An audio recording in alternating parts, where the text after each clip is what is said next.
वालेकुम नादरीन, आप YouTube channel देख रहे हैं। मैं इमरान खान हूँ। सबसे पहले इमरान खान की बहन अलीमा खान का एक स्टेटमेंट है और ये बड़ा क्रिटिकल स्टेटमेंट है, अर्जेंट स्टेटमेंट है। उन्होंने हंगामी बुनियादों पे एक पैगाम जारी किया है अपने सोशल मीडिया अकाउंट के ऊपर।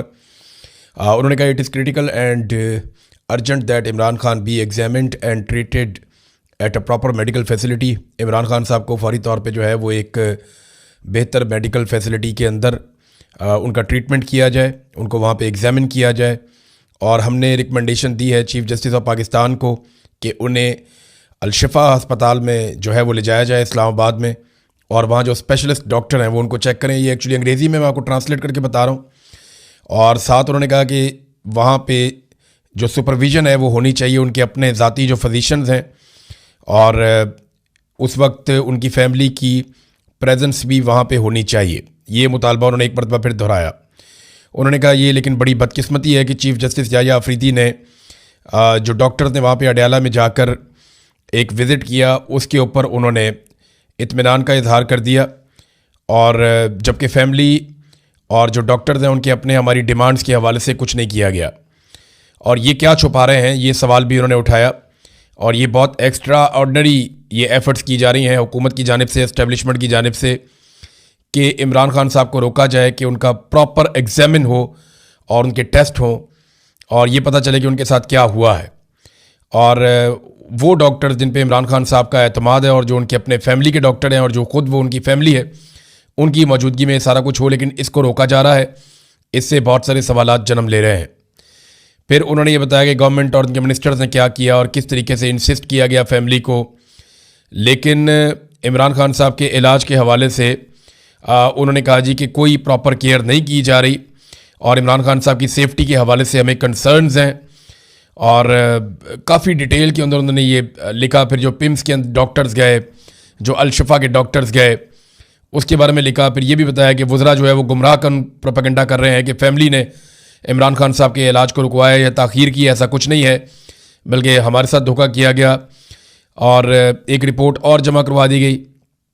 लेकिन मंगल वाले दिन 17 फरवरी को इमरान खान ने एक मैसेज दिया जिसमें बुशरा बीबी और उनकी जो बेटी है वो मिलकर बाहर आई, और उन्होंने आकर बताया कि इमरान खान साहब मुतमईन नहीं है जो डॉक्टरों ने अस्पताल में विज़िट किया उससे।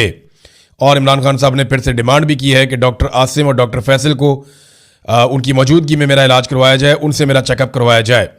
उन्होंने कहा हम रिजेक्ट करते हैं any medical report drawn up as a result of examination conducted in the absence of Imran Khan personal physicians and family members. हम ऐसी हर मेडिकल रिपोर्ट को मुकम्मल तौर पे मुस्तरद करते हैं जो इमरान खान साहब की फैमिली और ज़ाती मुआलजीन की मौजूदगी के बगैर बनाई गई है। और साथ उन्होंने आखिर में एक मरतबा फिर कैपिटल वर्ड्स के अंदर लिखा, और urgency is of the utmost importance, कि ये बहुत ही अहम और इम्पॉर्टेंट मामला है और इसको फौरी तौर पर टैकल किया जाना चाहिए। अब ये उन्होंने किसको कहा? देखें, फील्ड मार्शल तो इनकी बात सुन नहीं रहे, ना कोई और दुनिया में इनकी बात सुन रहा है। एक्चुअली अलीमा खानम ने ये पैगाम पूरी दुनिया की इंसानी हकूक़ की तंजीमों के लिए, दुनिया भर के मीडिया इदारों के लिए और दुनिया भर के उन लोगों के लिए जो इमरान खान साहब को सपोर्ट करते हैं उनके लिए जारी किया है, और पूरी दुनिया को बताया है कि सिचुएशन क्या है। और पूरी सिचुएशन को चंद पैराग्राफ के अंदर लिख कर उन्होंने रिपोर्ट कर दिया है। इमरान खान साहब को अब अस्पताल के अंदर ले जाया जाएगा और उनको लाना पड़ेगा, क्योंकि जेल के अंदर जो ये इंजेक्शन लगने का अमल है ये बहुत मुश्किल है। ऐसा मुमकिन नहीं है कि जेल के अंदर ये बड़े आराम से हो जाए। ये इमरान खान साहब को अस्पताल ही लाना पड़ेगा, और ये किस अस्पताल में लेकर जाएंगे इसके बारे में हम कुछ कह नहीं सकते। फैमिली जो है वो अल-शिफा इंटरनेशनल हॉस्पिटल इस्लामाबाद के बारे में बज़िद है, वो कहते हैं वहीं पर लेकर आए, क्योंकि वहाँ पर सबसे ज़्यादा फैसिलिटीज़ हैं। यानी अडयाला जेल के करीब जिस अस्पताल में सबसे ज़्यादा सहूलतें हैं, जो सबसे शानदार हॉस्पिटल है इस किस्म के मामलात में, वो अल-शिफा इंटरनेशनल हॉस्पिटल है। लेकिन हुकूमत और एस्टेब्लिशमेंट कुछ और करना चाहती है, और वो नहीं चाहेंगे कि इमरान खान साहब मंजर आम पे आए या उनका कोई स्टेटमेंट सामने आए। तो ये एक अजीबोगरीब सिचुएशन है। दूसरी जानिब पाकिस्तान तहरीक इंसाफ ने जो ऐलान किया कि इमरान खान रिहाई अमन फोर्स वो बनाएंगे, उसके हवाले से बिल्कुल खामोशी हो गई है। पाकिस्तान तहरीक इंसाफ के अंदर से ही मुखालफत पैदा हुई, और ये जो एक उम्मीद पैदा हो रही थी कि तहरीक इंसाफ एक नौजवानों की बड़ी फोर्स बनाएगी जो इमरान खान साहब की आज़ादी के लिए कोई रोला शोला डालेंगे, लेकिन या कोई हिकमत अमली बनाएंगे। अभी फ़िलहाल उसके ऊपर खामोशी है। देखना ये है कि डिस्कशन के बाद ये काम किया जा सकता है या नहीं किया जा सकता, क्योंकि इमरान खान साहब को रिहा करवाने के लिए फ़ैसला तो सड़कों पे होगा, इमरान खान साहब कहते हैं, या फिर इमरान खान साहब को और उनकी फैमिली को डील करनी पड़ेगी, जिसके लिए इमरान खान साहब तैयार नहीं है। और जो शराइत इमरान खान साहब रखते हैं वो बड़ी सख्त है। अब देखें, ये एस्टेब्लिशमेंट ने सोचना है, इमरान खान की शराइत जितनी भी सख्त हो, पाकिस्तान को उनसे नुकसान नहीं पहुंचेगा। वो मांगते क्या है? वो कहते हैं आप फ्री एंड फेयर इलेक्शन आप करवा दें और आप हर मामले की इंक्वायरी करवाएं, या आप जुडिशल कमीशन बना दें, चाहे 9 मई है चाहे 26 नवंबर है, जो वाक़यात भी हुए उनकी आप तहकीकात प्रॉपर तरीके से करवा दें, इंसाफ और कानून के मुताबिक। अदालतों पे दबाव डालना छोड़ दें, बेगुनाह लोगों की कैद ख़त्म कर दें। और ये जो आपने मुदाखलत की हुई है सियासत के अंदर, हर चीज़ के अंदर, ये मुदाखलत ख़त्म कर दें, वो एस्टेब्लिशमेंट को कहते हैं। ये चीज़ें पाकिस्तान को डिलीवर करेंगी।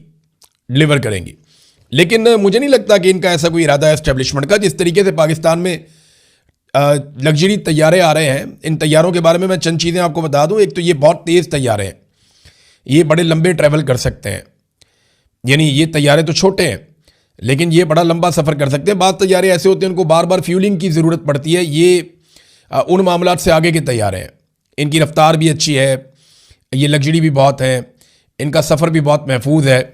तो ये वो तैयारे हैं जो नॉर्मली लेकर भागने के काम आते हैं। अब जिस तरह एक तैयारा मंसूब किया जा रहा है, कभी मोहसिन नकवी से, कभी आर्मी चीफ से, कुछ और लोगों के पास भी पाकिस्तान में तैयारे हैं। वज़ीर आज़म जो हैं वो भी तैयारा रखते हैं, दीगर लोग भी तैयारा रखते हैं, सिंध वाले जो हैं उनके पास भी तैयारे हैं, जरदारी साहब जो हैं वो भी तैयारा इस्तेमाल कर सकते हैं।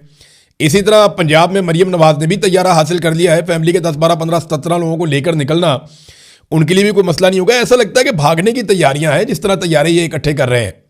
बहरहाल इन तैयारों के पैसे किसने दिए, कहाँ से आया इतना पैसा? क्योंकि पाकिस्तानी तो गरीब है, पाकिस्तानियों के पास तो पैसा नहीं है, यहाँ रोटी खाने का पैसा नहीं है, आधे पाकिस्तानी गुर्बत की लकीर से नीचे है। तो इन पाकिस्तानियों के पास तो इतने पैसे नहीं है कि ये तैयारे लेकर आए। तो इन्होंने पैसे कहाँ से दिए? इन तैयारों के कर्जे ले लेकर दिए।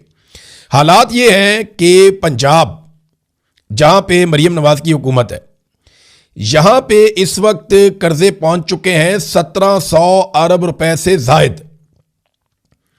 ये उस्मान बुज़दार के दौर में 900 अरब के आसपास थे, कहीं पे इससे ज़्यादा थे, 900 अरब से ज़्यादा थे।